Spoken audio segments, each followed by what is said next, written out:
Hello, everyone. Thank you for joining us again. My name is Sonia Siddiqui from Online Services at Access Employment. And joining us again today is Dino DeMarco from RBC. Hi, Dino. Good morning. Hello. And again, thank you for joining us, Dino. We keep making you come back. And I hope you keep coming back again as well. My pleasure. My pleasure. Thank you. So today, Dino will be talking about how to successfully market yourself in the financial service industry. I know that we talk about branding yourself and generally in other industries, but now today's focus is on the financial service industry. Well, thank you very much. First of all, good morning, everyone. On behalf of RBC, I want to thank Access for allowing this opportunity. Um, I'm really enjoying myself, and we hope that we can add some value to it on the perspective from the inside. Just a little bit about myself. I've been in the retail banking, actually, it's going to be about 35 years come July. I've been in the retail banking sector, managing people probably the last 25 to 30 years. Um, Fully accredited, certified financial planner, member of the Institute of Canadian Bankers, and so on. We're very, very focused in the retail banking sector. I've been doing these webinars with Access now for a couple of months, and it's my absolute pleasure to share some insights. I also do some teaching and instructing with Seneca College's bridging program for new Canadians interested in the financial service industry. So I hope you'll get a little value, and my absolute pleasure to answer some questions at the end of the presentation. And again, thank you very much.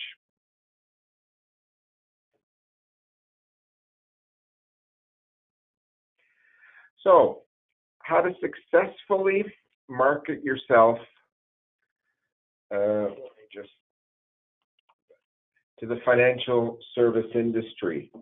Um, it's very, very important. There's huge opportunities here in Canada in the financial service industry. And what I'd like to touch on today is how we can apply some of the basic marketing concepts in business and adopt them into the financial service industry. So if you want to just flip to the next slide.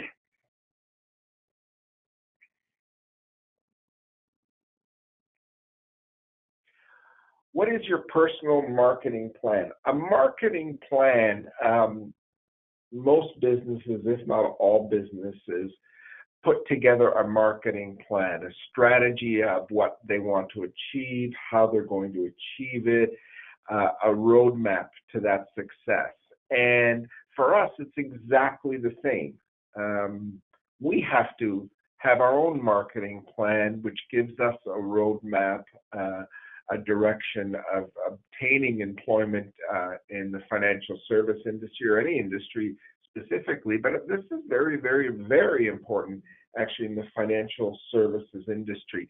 And it's very ironic because the components and the elements that a business will put together in their marketing plan in achieving their goals is exactly the same what you and I will put together in our marketing plan and promoting ourselves and so on in the financial service industry. And what I'm going to do is I want to give you just some tips and tactics in those components and how you can adapt those to being successful in finding employment in the banking industry. One of the best definitions of marketing that I found was this: marketing is a social and a managerial process by which individuals and groups obtain what they want and need through creating, offering, and exchanging products or services of value with others. And that's exactly what an organization does, and that's exactly what you and I are going to do. So, the importance of the plan. we already talked a little bit about that the plan is a pathway or a roadmap. Uh, it's actually very, very important in every aspect of our lives, whether it be our personal objectives, our business objectives. But in the employment sector, it's very, very important because it will guide us along. It'll help keep us on the path to what we need to do, what we need to implement, so that we get to that final result with ultimately finding employment. What it also does, it helps you structure the skill set and present it to your target market. Now, in our case, would be an employment in the financial service industry. This is very, very important. With the financial service industry constantly changing and the competitiveness, the demands are very, very high. A good marketing plan will not guarantee, but it markedly increase your odds of being successful because the plan is very, very specific. And what an employer in the banking industry is looking for are specific tactics or a skill set that will make you stand out head and shoulders above everyone else. A good plan helps your customer, which is your employer or your potential employer, understand your product, which is you, and why you are different, better, unique, or above some of your other competitors. It's a strategic document. It's not something that I put together once and I just forget about it, or I keep using it over and over again for the different job interviews or different job strategies that I am applying. It's a continual living, breathing document. So it helps you position yourself. It helps you identify who you're going to target. The financial service industry is very, very big. It's also becoming fragmented and segmented, which means that it's breaking up. Although when we say financial services is huge, the segments or the parts of it are multitude. And the marketing plan for yourself helps you strategize which particular section of the financial service industry you want to target your skill levels. And you want to continually be marketing yourself, developing your plan as we said, a living, breathing document. Okay, so we go on to the first thing that we want to look at. Before we can put anything into place, I'm sure most of you have seen this before, a SWOT analysis. It's an analysis. Normally you would do a SWOT analysis of a product or industry or a company or a market and so on. Well, this is actually a SWOT analysis of you. Before I can put my plan together, before I can put my strategy together, before I can look at what my target is going to be, I want to analyze my strengths, my weaknesses, the opportunities and the threats within the industry. And in our case, the financial service industry that I'm looking for. Now, if we first look at strengths and weaknesses, first of all, these are internal. These are your specific strengths and weaknesses. I actually don't like the word weaknesses, but the SWOT analysis is an easier one to understand, so I thought I'd keep it in. So let's look at the strengths. What are my personal strengths? Now, when we're analyzing our personal strengths is what do I possess that brings specific value to the financial service industry? I'll give you some tips here to consider. Your people skills, my communication skills, my articulation skills, uniqueness in building relationships. What strengths do I have in the uniqueness in the way that I build those relationships? My sales skills or my needs satisfying skills. How am I able to discover a client's needs and what methods do I use in helping satisfy those needs? That's hugely important in the financial service industry, and how you will continuously and consistently apply these disciplines. In the banking industry, we are looking for these types of strengths that are going to be applied. So that's what you want to focus on. Weaknesses. Some of the things, you've got to be very, very honest with yourself here. All of us have, again, I don't really like the word, but just to keep it simple, all of us have certain areas that we really want to focus on, that we need to improve or refine on.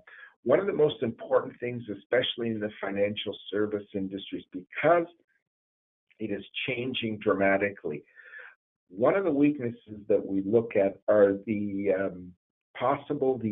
continuing education requirements. The industry is going through a whole change and rebranding of the financial planning sector and financial advice. So, first of all, do I have all the academic qualifications for it? Secondly, am I going to have the time to continually upgrade and upskill the technical skills that I need? The other area of weakness or area that you want to refine is, and this ties in with the strengths, the people skills. Not all of us at all times always feel as comfortable as we need to feel in dealing with people, in articulating our thoughts and so on. Am I shy? Do I have trouble articulating certain ideas and so on? How do I go about overcoming that hurdle? So that's very, very important. And in the financial service industry, the communication is hugely, hugely important. And do I need to refine that? Is that an area that I think I'm a little bit weak in, and that requires focus? Because the articulation and communication skill is very, very important for me to get my ideas across. And what an employer in the financial industry is looking for is specifically that, because as the products and the services become more and more complex, and as the customer's demands become more and more complex, do I have that skill set to articulate that mission statement? Those are what, like I said, those are what are called internal analysis. The other ones I like to frame as external, outside. So opportunities. You want to analyze and take a look at. We talked about that the financial service industry it is big. There's no question about it. However, it is also becoming fragmented. So what are the opportunities that I would be interested in? So in the financial service industry, basically, you have the banks, absolutely. But then what are the opportunities in the different areas of the bank? Am I interested in retail banking? Am I interested in some digital type of banking employment opportunity? Am I interested in a commercial type of banking opportunity? And also under opportunities, don't limit ourselves to the only opportunities that may be available in the big chartered banks. What's actually happening here in the province of Ontario, more and more credit unions are beginning to really, really take a hold. They were never really, really big here in the province of Ontario. They're very large in Western Canada and the province of Quebec, but don't limit ourselves in the opportunities in a credit union, life insurance company, and so on. And what you want to do is you want to match that opportunity with that strength. Threats. What type of threats? Well, now we're obviously not talking about physical threats, but what kind of things can get in my way, or what kind of things can impede me from being successful? Specifically, in the financial service industry, there is a lot of opportunity, but I'm also going to be very honest with all of us. There is a lot of competition. a huge amount of competition. So who is my competition? Is it a threat to me? What do I need to do to improve on some of my weaknesses that will overcome the threat? Another threat, again, this goes hand in hand with the growing academic requirements. What is your ability or our ability to keep up with those requirements? Not only my initial qualifications and my initial academic licenses and so on, but what about the changing environment? Am I going to be able to keep up with that? And one that really, really gets to me, and I think a lot of people fall into the trap, and it's a huge threat, is complacency. It's the complacency in two ways. One, you get complacent in once you are successful and you find a position, you become very good at it, you become successful, and you get complacent. And then boredom starts coming into it, results start slacking off. But the one that really, really is a bee in my bonnet is the complacency in our own skill set. I see this all the time. I've got the academic qualifications, I've had success, I try to keep abreast as much as possible, but people think that that's going to carry them for the rest of their career and so on. So the threat of that complacency is not continually developing my skill set, refining it, addressing it, and so on. So you want to be very, very cognizant of that. Okay.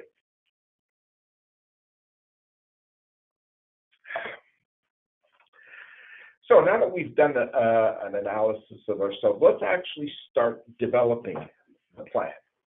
Let's actually start putting it together. You want to come up with a few things. You want an analysis, your objectives, your strategic tactics, and control. So you want, first of all, with a mission statement. What's your mission statement? What do you want to do? Very simple. I want to find a job, or I want to become employed, or I want to join an organization in the financial service industry. How are you going to do it? What are some of the activities? What are some of the resources? So you want to analyze. You want to analyze the market. Is it realistic? Is it a growing market? Yes, it is. It's developing. Do you have the current skills that are needed right now? Who are my competitors? Who am I competing against? And who are the bank's competitors that I'm going to be joining? So if my goal is to join one of the big five, well, who are their competitors? My objective. What do you want to achieve? Very, very easy. I want to be employed. But keep in mind, your objectives should also focus on not only do you want to be employed, absolutely, but what is your career goal? Because what I'm looking for when I'm hiring someone in the banking industry, and I ask them, well, what's your objective besides being employed with the Royal Bank, as an example? What we're looking for is people or individuals who can broaden their objectives. In other words, they have that desire to grow and so on. So that's very, very important.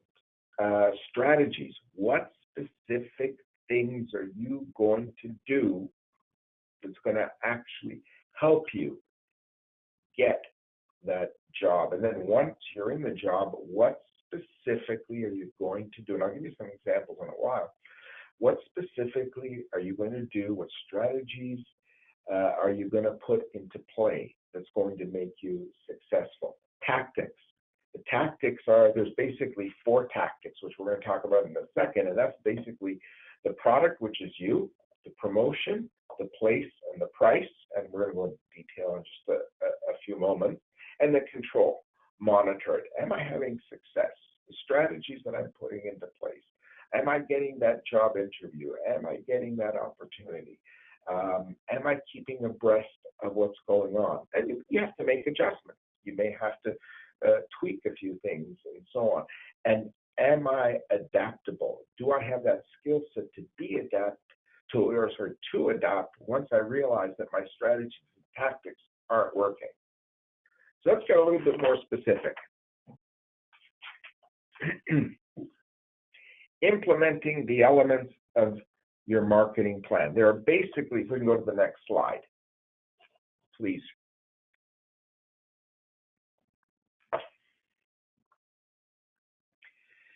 There are basically, in any marketing plan, there are basically 4 elements. And again, whether it be as a business or me, there's the product, the place, the promotion, and the price. The product is you. You're the product. The promotion, how am I going to make other people aware that I'm available? The place, where am I going to be available? Where am I going to be looking for opportunities? And yes, there is a price. There is a monetary and non-monetary price that we pay and earn and so forth. So let's go a little bit more detail in each one of these. Let's look at product first of all.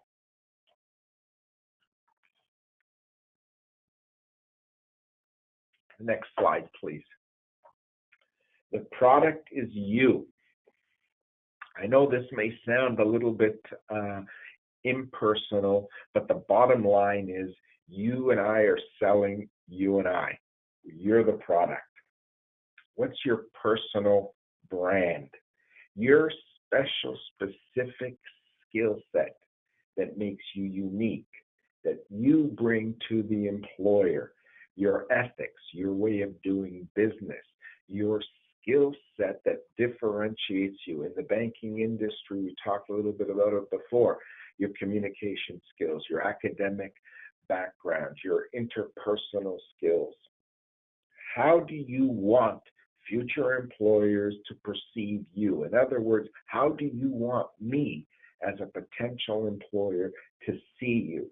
What adjectives and characteristics about you do you want to impress on me to a potential employer? Articulation, reasonable, ethical. Those are the kinds of things that you want me to perceive you as.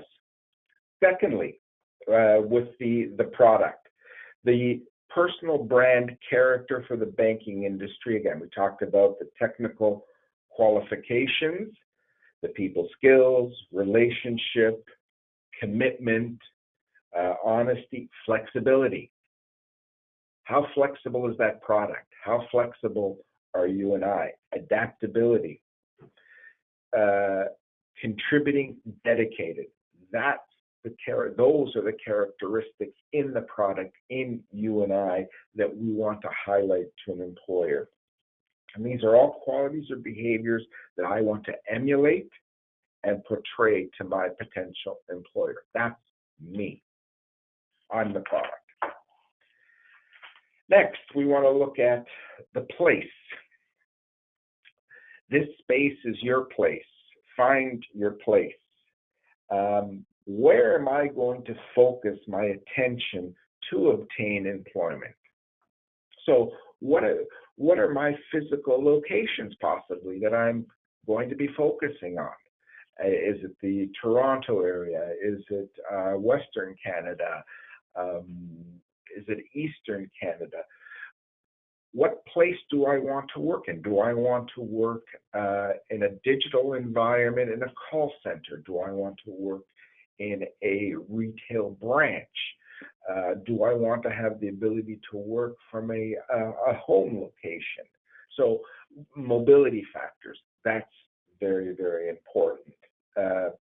How are you also going to make your services available? I am going to come to the branch. I'm going to work out of a branch. So the place for me is in the branch. Well, I also have the ability to work by phone or by home computer. So that's how I'm going to make my skill set available. How else are you going to be available? A lot of the positions in the financial service sector in regards to placing my skill set is mobility, physical mobility. We're on the road. visiting our customers. So I want to promote the place. For me is a mobile type of position where I'm on the road meeting customers and so on. How else am I going to get to the place where I want to be? Am I going to be just doing it all myself, or am I going to be using resources such as Access, placement agencies, bridging programs, and so on? So how do I place that skill set in the market? So those would be the kinds of things that you're looking for in regards to place in the financial service industry. Next, promotion. How are you and I going to make a potential employer aware of the skill set and the values that I bring? Social media, LinkedIn. How am I going to be promoting myself through those various medias? Keep in mind, with the promotion, and especially with the advent of social media, this is very, very important, because you may not have the opportunity to actually be facing that person. So to getting your message across and so on, maybe a little bit of a challenge. So be cognizant of that. The way that you actually promote yourself, is it face-to-face? Is it through social media? Job fairs. I'm going to be promoting my skill set through job fairs. And in the financial service industry, we actually use quite a bit of this. There's an opportunity there for you to promote your skill set in the different job fairs that we hold. The one thing that you want to be cognizant of, and it's some insider information in regards to job fairs and promoting your skill set, they're usually very short periods of time that you will actually have face-to-face exposure with a recruiter from one of the major financial institutions. Like, you've got 2 or 3 minutes. So you want to be cognizant of, how am I going to promote myself to that potential employer? How am I going to do it within a very short period of time? How am I going to do it to make sure that my skill set is top of mind within that short period of time that I have? How am I going to promote my skill set through my networking or centers of influence? How do I generate those centers of influence and then promote my availability, my uniqueness, my qualifications? I know that's another method. Personal selling of yourself. Create an image. The image that you create about you, about your product, is very, very important, because it's that image that you create that's going to promote it, that is going to help in ultimately being successful. And the value in the promotion part of it is continuously how I am adding value to it, whichever network you decide to use. Okay. Price.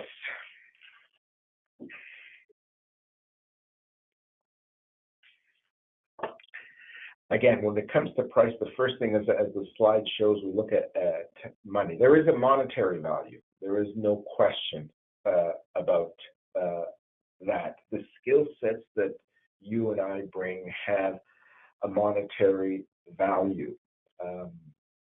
But there's another concept of price. How much time, energy, and effort am I willing to invest in achieving my goal? That has a price.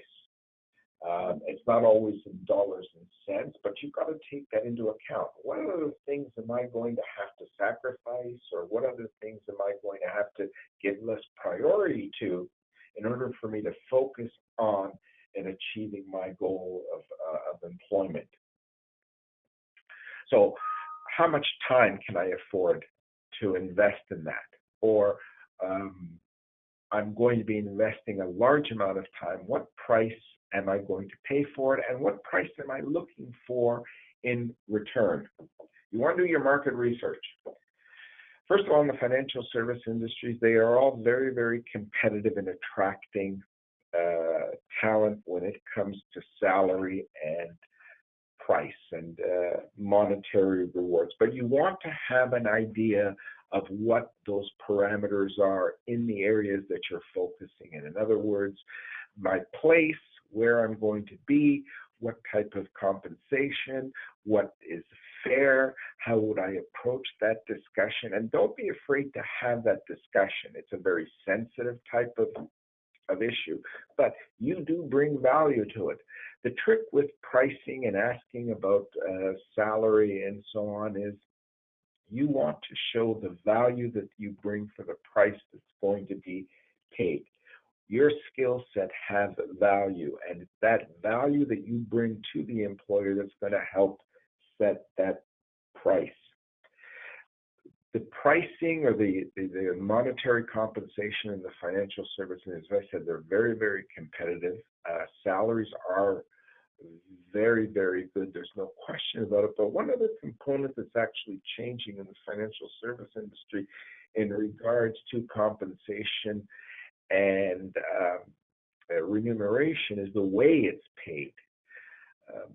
You would think that when I joined the bank, about 99% of my total income from the bank came from a salary.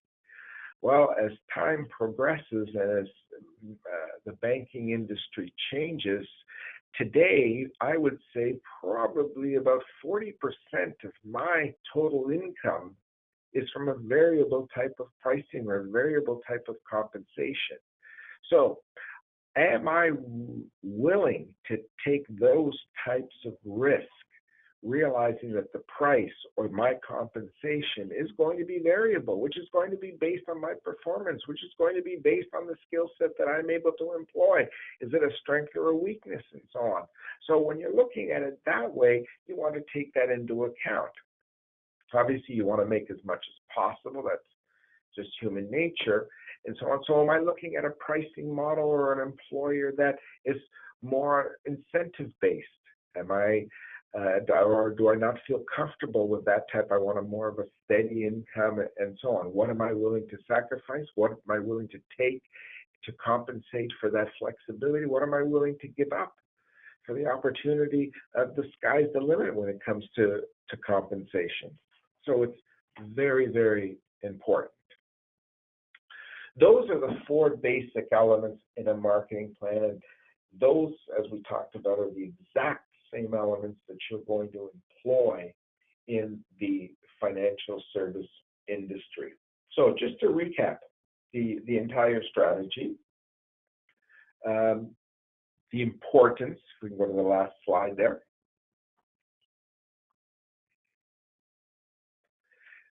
The importance of the plan, it's the roadmap to success, that SWOT analysis, those strengths, those weaknesses, the opportunities, the threats, and so on. You've analyzed it, develop it, put it into place, implement those 4 Ps, keeping in mind some of that information and how you want to target it into the banking industry, and then actually execute it, do it, follow up, go through with it, rework it if something isn't working, reposition, re-strategize, maybe change some of my tactics, maybe change some of my promotional elements, maybe change some of my pricing strategy, but actually do it and learn from it. And properly executed, consistently executed on a long-term basis, you'll find it very, very successful. So I want to thank you very much. I know we've given you a lot of information. I hope you've found some value in it. It's been my absolute pleasure, and I wish you much success. Thank you.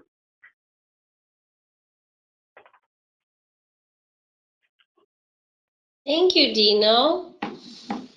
So we're going to move on to the Q&A session. So, Dino, you're not a Leafs fan by any chance, are you?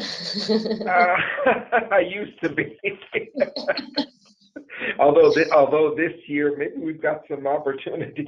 I think so. Well, everyone, so we're going to be taking your questions. So go ahead and type in your questions. And we will take them up. So give you a few moments here. And Dino, again, thank you for that was very well put together, and I really like how you put everything in different categories, and it's very easy to move along and understand. So thank you, really appreciate that. My pleasure. My pleasure. So starting here, we've got some questions here. All right, so Komal has a question. She has 5 years of experience in the Indian banking industry as an assistant credit manager. And because she's moving to Canada in a few months, she wants to know which position she should apply for just to enter into the banking industry in Canada.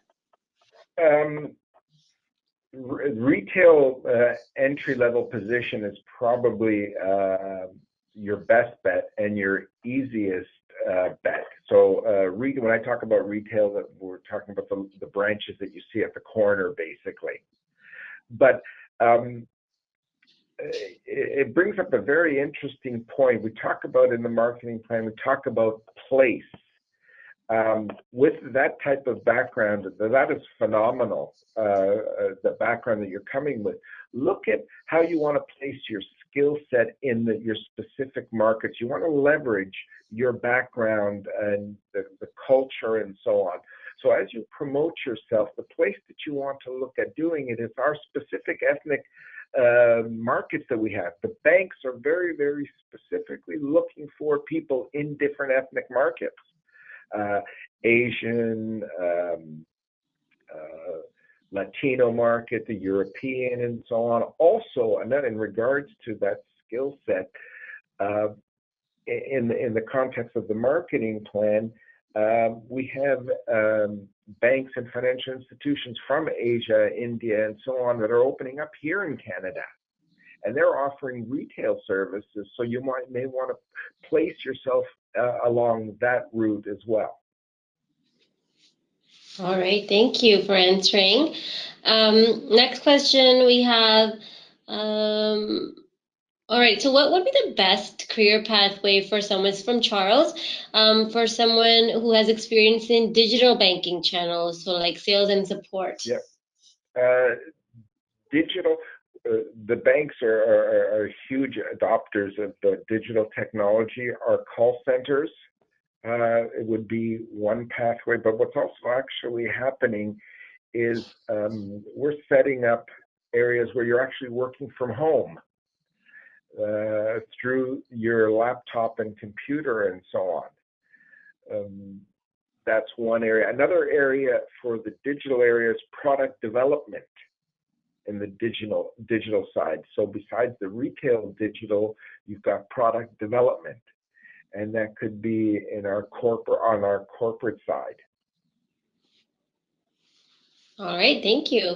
All right, so here's the good one. So Mohammed here wants to know if someone has no banking experience, how can they overcome this weakness to enter into the banking industry? What else can they leverage? A whole host of things. I had a friend of mine ask me, he was an executive with Starbucks, and he said to me, Dino, what do I do? I said, well, you're in the coffee business. He said, no, I'm in the customer and the people business. I just happen to sell coffee. And it's the exact same thing. There is no such thing as no banking experience. Yes, you may not have the technical banking experience, but I'm sure that you've got the skill set, the people set skill set, the articulation skill set, the relationship building skill set, the sales skill set. You've got to take those and just apply them to the banking industry. Now, it's hard. Don't get me wrong. It's very, very difficult. What you've got to do is you've got to take, and again, it goes to that SWOT analysis. Look at your strengths, and actually set up a plan of how I'm actually going to apply those strengths in the banking industry. So you want to focus that. So as an example, relationship building. You've got a good network of centers of influence and so on. Well, I've never sold a banking product. Well, it doesn't matter. You have the ability to build that network to bring customers in. The product knowledge I can get. It's the skill set of me bringing people in or networking or building business is what I'm looking for. It's not easy, but you've got to think differently. You've got to think of the skill set and apply it to the product, not the other way around. Thank you, Dino. And a lot of people are asking, because they might not have any Canadian experience when they come to Canada, and they might have banking experience from back home, they want to know if they have to take any sort of certification or courses to start working in the banking sector. Um, there is you should have to take your mutual fund license so that at least you are able to sell mutual funds, and that's done through the Canadian Securities Institute. So that would be very, very helpful that you get your mutual fund license. There are many other designations that you could get later on, but at least to begin with, at least register with the Canadian Securities Institute and get your mutual fund license. Thank you. And all right, so this question is directly to you from Enoch. He wants to know, your LinkedIn profile says that you've been a branch manager for over 25 years. They want to know if you've been a branch manager for 25 years, or did you do different jobs while you were there? Is that just your overall time at RBC? Yeah.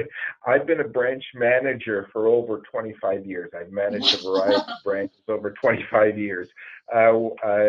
I've done different jobs. I've been a commercial account manager. I've been a financial planner, but I've managed branches and people over 25 years. Yes. So must be a lot of fun. Oh yes. All right, thank you. So Enoch, I hope that answers your question there. All right. Okay, I'm just going to go down the list. So everyone, please keep your questions precisely towards the webinar so we can answer questions related to the webinar.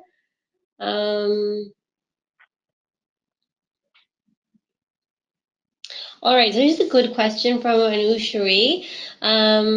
She wants to know that her background is in marketing, and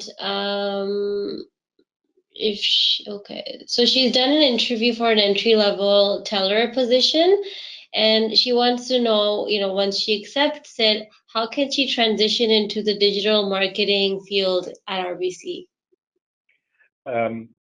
Huge opportunity. First of all, be patient. Get a good understanding of the culture, the environment, and so on. Really highlight your skill set. And once you've achieved some good success in achieving your goals, building relationships and network, make your feelings also known to your manager or supervisor and so on, that you are interested in other areas of the bank. So if you want to get into the digital area, make that known. But you've got to be patient. It's not a matter of, well, I'm going to be a client advisor or teller, what we used to call tellers, for the first year or so, and then I want to get into digital. You're going to be putting some constraints on it because it may take a little bit longer. It could take a little bit less.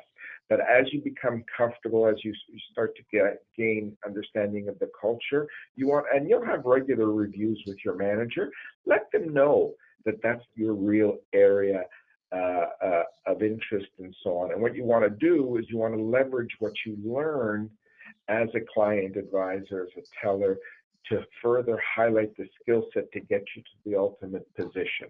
So you want to blend it in together. And what you're doing is you're actually linking it. So you want to get into the digital, you've got the technical, and you think you've got the skill set, but you've been working as a client advisor teller for the last year. Well, you want to take into account what you've learned, how you've applied the skill set as your client advisor, and link that to how it's going to bring further value to the skill set that you're going to imply when you're in a digital type of role position. Thank you. Next question is from Pushkar. Another good question here. He wants to know, because a lot of employers in Toronto are stressing on Canadian experience while negotiating salaries. He wants to know how to go about doing that. how to negotiate the salary that, I'm sorry, I don't quite understand. So he's saying a lot of people, in employers in Toronto stress on having Canadian experience, Yeah, especially while negotiating salaries. yeah. And he wants to know how to maneuver around that. It's difficult. The only thing that I can suggest to you is to overcome that type of threat is you've got to be able to prove to me that the experience and the background that you do have will add value to warrant me paying you for what you're lacking. In other words, the fact that you come from a background in a certain culture, ethnicity, brings value, especially if I want to work in the market of that culture. In other words, Dino, I'm of Asian background. I come with a wealth of experience in how the Asian culture works. I'm very comfortable in that area. I think I can bring great value to a branch in that market. So what you want to do is you want to try to position what you do have, how it's going to add value to a specific area that you're going to be looking at. That's really the only way, because we're behind the eight ball. You're right. I don't have the Canadian background, but you've got to take what you do have and try to show the value. And the banks are very cognizant of this. We are looking for people for our different ethnic markets. So that's what you want to do. Perfect. Thank you so much. And what are your thoughts on mentoring? Have you ever mentored anyone, or Yes. can you tell us like how you go about mentoring people, and if people do want you as a mentor, what is the best way they can go about it? RBC does have yes, I've mentored in the past and so on. RBC does have a mentoring program. Mhm. Unfortunately, we don't get that much involved in the technical part of it here at the branch. If they call our public relations office and ask for mentoring types of services, um, they can use my name if they'd like to. I participate. Then what actually happens is our public relations department gets a hold of the different managers or the different participants, and we set up a schedule or a program. But yes, and it's usually done during the summer months, from what I Okay. recall. Okay. But if we at the branch don't get, we get the end call saying there's someone who's interested in mentoring. Would you be available? Would you be interested? And that'd be my pleasure. Absolutely. Awesome. Thank you, Dino. I think that's the end of our questions and the time that we have. Is there anything else you want to add before I move forward, Dino? I just want to wish you all the best. Keep at it. We need good people in the industry. It's a great industry. It's tough. There's no question about it. There's a huge amount of opportunity. And I want you to think differently. Think differently. Make yourself unique, and so on. And we need you. And I hope this has added a little bit of value. For sure. Thank you so much, Dino. Your webinars are always enjoyed by us all. And everyone, if you want to see past webinars from RBC or any other information, if you're looking for resources to do with resume writing or interviews or networking, you can go on our website, click on e-access, and you'll see, you can search webinars, just type in RBC, you'll see a bunch of webinars. If you're looking for other webinars, just either search it or go through our tiles, and you can see different sorts of resources that can help you. And we are all over our social media. So we are on Instagram, as you can see in front of you, but we are also on LinkedIn, Twitter, and Facebook. So add us on all your social medias, because we post all of our upcoming events, whether they're online or in person, on our social media. So you can follow us there. And stay tuned for more webinars. Our March lineup, like I said, will be posted soon. And Dino, again, a very big thank you for you for ending our February with a great webinar again. Thank you so much. My pleasure. Keep up the good work and good luck, everyone. All right. Bye, everyone. Have a great week ahead. Bye bye.